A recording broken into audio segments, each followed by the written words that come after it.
So the first thing I want to show is the overall mechanism. This is the arm, and it's captured between two cast ears. These appear to be simply oil holes. This is a clamping mechanism for the arm, and this is a grease cup. This is a cam and the crank wheel, sector gear, and the drive shaft. You can see the cam, crank wheel, and drive shaft turn independently of the arm. You can also see when you lift the arm, the sector gear moves with it.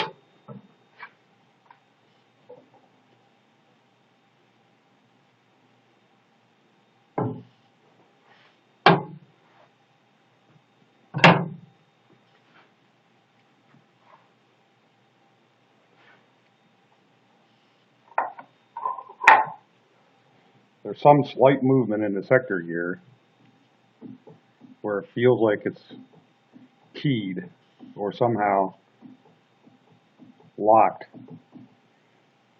And there's some slight movement of the cam.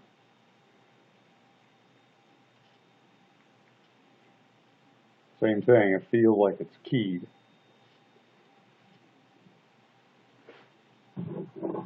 Closer view of the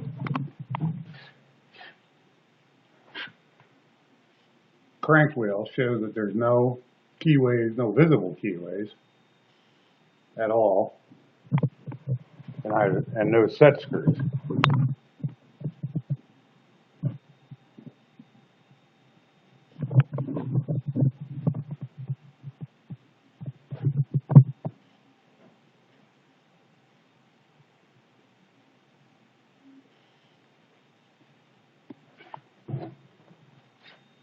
Also, when I turn the shaft, can't see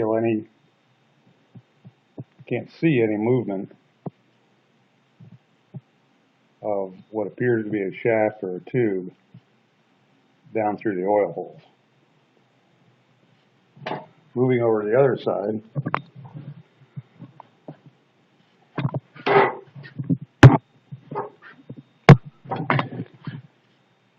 you can see the sector gear, and then there's a ring, and it's actually two rings. Don't know if you can see this or not. The outside ring turns tight to loose, but doesn't come forward at all. And the inside ring, which I think is a step in the shaft, there's a small hole, but I can't find anything at the bottom of that hole, a set screw or a pin. So I'm not sure what that's for. The shaft on this end is a 1/4 inch bigger than the shaft on the end of the crank wheel. So I'm taking that step as well. Right now I'm guessing that that retaining ring on the sector gear end somehow has to come out of there, and then the whole shaft would slide out, and that the crank wheel is pressed on to that shaft. When you lift the arm, you can, down through the oil hole, you can see movement, but not when you turn the shaft. So I'm thinking that there's a tube that the arm rides on, and then the shaft goes through that tube. Hopefully this all helps in a better understanding of what this mechanism is doing.